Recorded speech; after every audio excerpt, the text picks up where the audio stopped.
잘 보이네요, 구조가. 참 좋은 뷰를 찾아냈습니다. 소개되는 건 거의 최초지 싶습니다.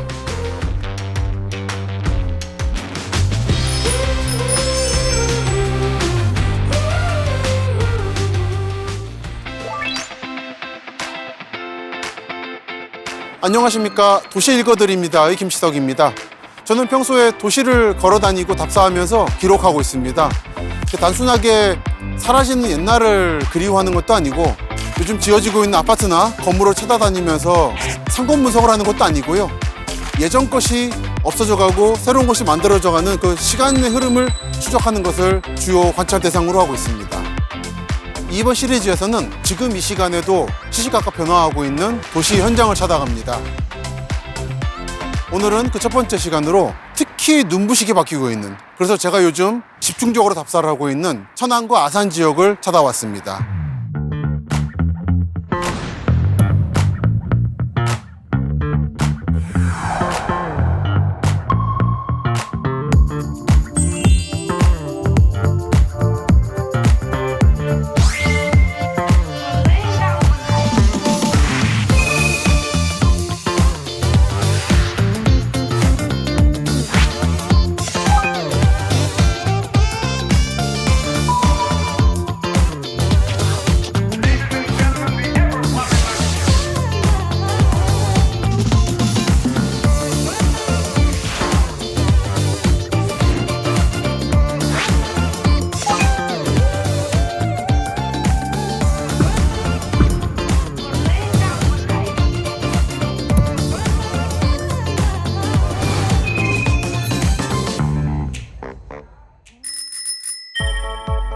예, 천안 아산이 제가 생각하는 대서울 또는 확장 강남의 최전선이라서 그렇습니다. 택지 개발된 아파트 단지, 복합 쇼핑몰, 그리고 호수죠. 그래서 이 세 가지가 삼박자가 갖춰진 것이 제가 생각하는 강남적 삶의 양식의 완성이거든요. 그게 완성된 것이 잠실이었고 그것이 현재 남쪽을 향해서 내려오고 있는 중입니다. 특히 삼성그룹이 서쪽으로 옮겨오면서 3사건이 만들어지고 어디에도 비교할 수 없을 정도로 빠르게 바뀌고 있어서 여기야말로 여러분께 확장 강남이라는 것이 단순하게 수도권이라는 게 아니다, 조금 더 역동적으로 움직이고 있는 현장이다 라는 걸 보여드리기에 적합한 장소인 것 같아서 모시고 왔죠.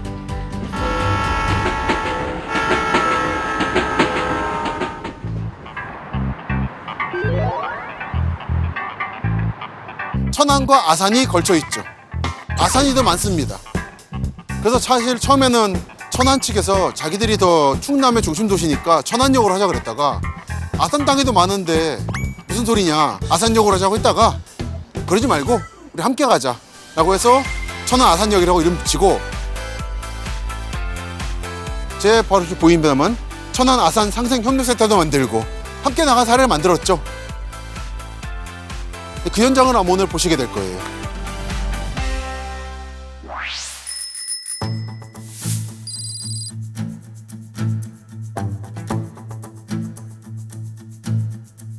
보이려나? 부서지겠네요.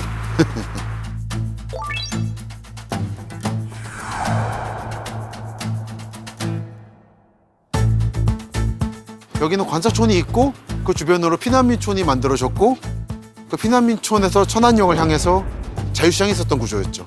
그리고 천안역을 이용하는 여행객들을 위한 여인수 골목이 있고 호두과자 가게들이 있고 천안역이 있는 구조입니다. 이쪽이 정말 천안의 원도심인 거죠. 왼쪽 지역도 불과 몇 년 전까지는 비슷한 분위기였습니다. 근데 보시다시피 아파트가 되면서 한 블록이 사라졌고 이제 이쪽도 바뀔 예정인 거죠. 진짜 얼마 안 남은 것 같습니다.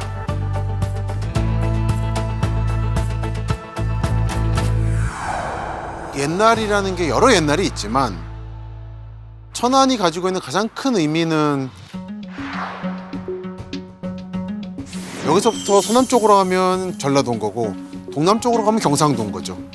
그러다 보니까 삼거리도 나오는 것인데 그런 의미에서 중심 역할을 했었고 1900년대에 천안역이 개통되면서 역 주변으로 시장이 형성됐고 그로부터 이곳은 근대화 확산의 기점이 되었죠.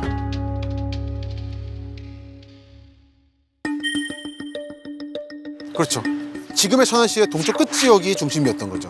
그러다가 구도심이 워낙에 이미 개발이 끝났기 때문에 더 이상 거기를 해서 개발 여지를 찾지 못하고 서쪽으로 향하던 중 천안 아산역이 생기면서 아산하고도 접점이 생겨서, 그러다 보니까 원래 경상도 가던 메인 라인이었던 동남부 지역이 약간 정체되어 있는 느낌을 주게 되는 거죠. 그런 정체 상징으로서 관사촌 지역과 자유시장이 있다가 최근 관사촌 남쪽과 자유시장 동쪽 지역이 아파트로 재개발이 끝났고 이제 자유시장 지역도 재개발에 들어갈 예정인 것 같아서 50년대에 만들어진 풍경이라는 게 이제 사라지기 직전인 거죠.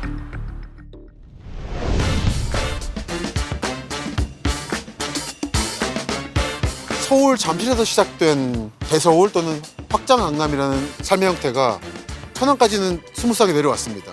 근데 천안에서 원래 중심지인 동남 쪽을 지나서 경부선 축인 대전으로 내려갈 것인가 하는 생각을 한동안 했었었는데 그 커브를 꺾어서 아산, 서산, 당진, 예산, 홍성 방향으로 확장 강남이 진행되고 있는 중입니다. 천안, 대전이 정말 가깝거든요. 근데 이거를 왜 못 넘어가나 싶은데 생활권이 이게 왜 그럴까 생각을 해보면 여러분이 지도를 그냥 그림 지도로 보시면 모르는 건데 유성사진을 보시면 명확합니다. 상당히 험합니다. 그 라인이. 그 지역이 지형적으로 워낙에 험하다 보니까 천안, 대전 라인으로 사람들이 자연스럽게 이동하지 않게 되는 거죠. 근데 거기에 비해서 천안, 아산, 당진, 서산, 예산, 홍성 가는 라인은 평야입니다. 사람 이동이 편해요.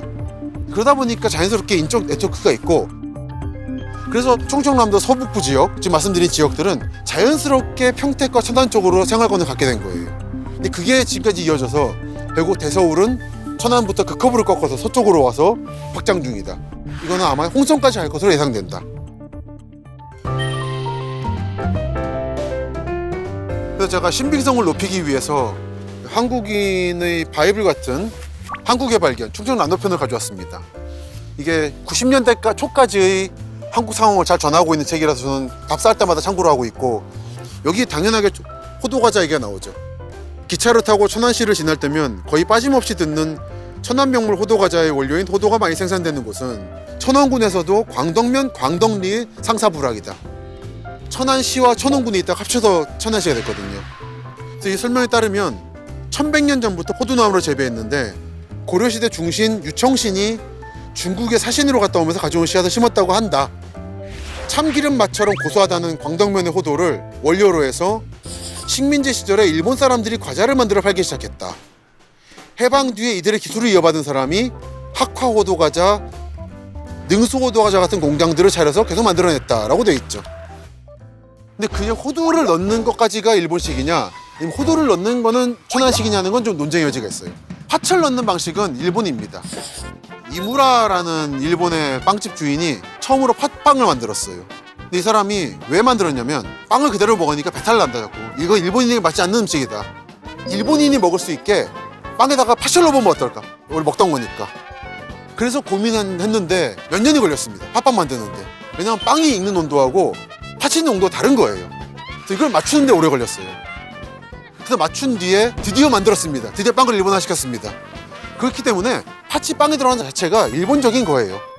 그리고 일본 규슈 지방에 호두 과자와 거의 비싼 과자들이 있습니다.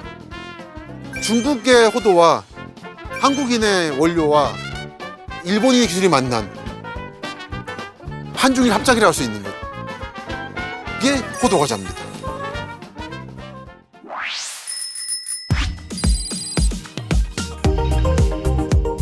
이곳은 아산 시내를 한눈에 내려볼 수 있는 아산 그린타워입니다.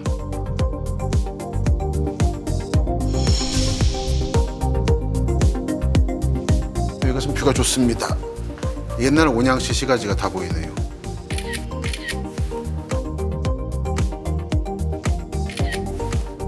예전에 아산 중심지였던 온양시하고 현재 아산의 중심지인 대방읍 탕정면이 함께 보여서 이천극적입니다. 아산시는 주로 현재 천안 아산역을 향해서 동쪽으로 발전을 하고 있죠. 원래 아산은 온양시와 아산군으로 이루어져 있었습니다. 그 온양시의 중심은 지금의 온양온천역 주변이었어요. 그러다가 도농통합을 하면서 아산시가 됐고 그 뒤에도 한동안 온양온천 쪽이 시가지 역할을 했습니다. 그런데 KTX역 만들어지고 3사건이 되면서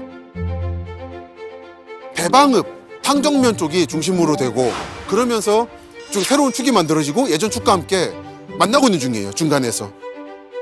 근데 만나고 있는 현장이 예를 들어 모종동이라든지 옛날에 온양온천의 주변 농촌 지역이었는데 그 지역들이 아마 조만간엔 몰라볼 정도로 바뀔 겁니다.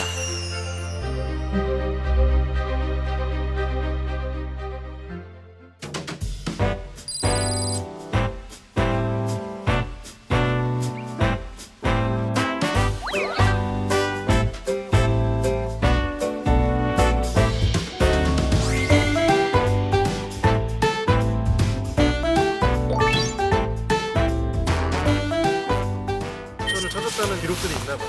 그렇죠. 조선시대 특히 초기의 왕들이 온천 유람 많이 갔는데 대표적인 데가 이 온양온천이고요. 그래서 행궁도 있었고 했는데 행궁이 있고 했던 거를 근대식 건물을 새로 지은 거죠. 그게 신정관.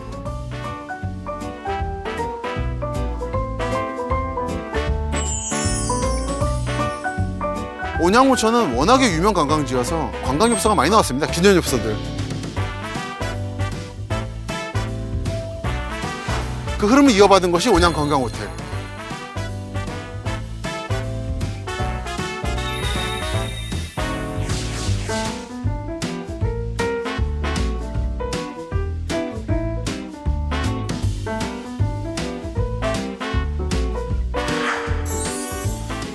그리고 특히 한국의 경우는 지난 100년간 전쟁이 도시를 가장 많이 바꿨죠. 예전에 온양시가 중심지긴 했는데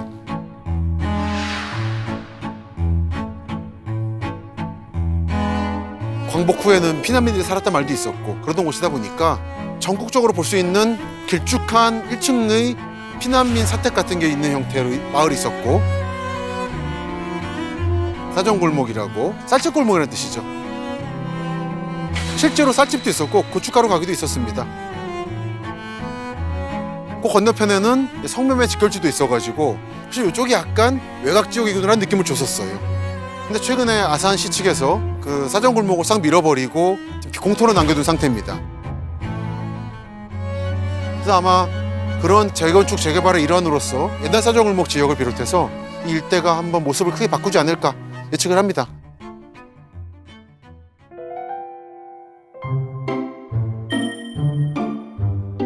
평양냉면집이 유명하죠.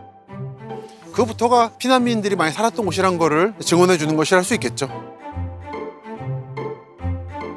다만 이제 옛날 온양시의 냉면집 같은 경우 흥미로운 점은 물냉면은 평양냉면이고 비빔냉면은 함흥냉면식이에요. 그러다 보니까 약간 평안도 계열의 피난민들이 이쪽으로 왔을 거라 생각할 수 있는데 서해안으로 왔기 때문에 이제 부산 쪽은 함경도 사람이 내려가서 미국의 밀가루 원조물질과 결합시키면서 밀면이 나온 건데 그 문화까지 같이 섞였다고 볼 수도 있는 거죠.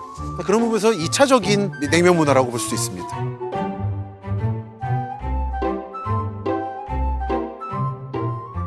충청남도의 많은 지역은 정근대 역사가 강하거나 현대 역사가 강해요. 근데 아산 쪽은 섞여 있습니다. 천안도 그렇고 특히 온양 아산 쪽은 조선, 고려, 백제신라 역사까지 거슬러 갈 만한 요소가 많기 때문에 그게 섞여 있다는 게 좀 매력적인 포인트예요.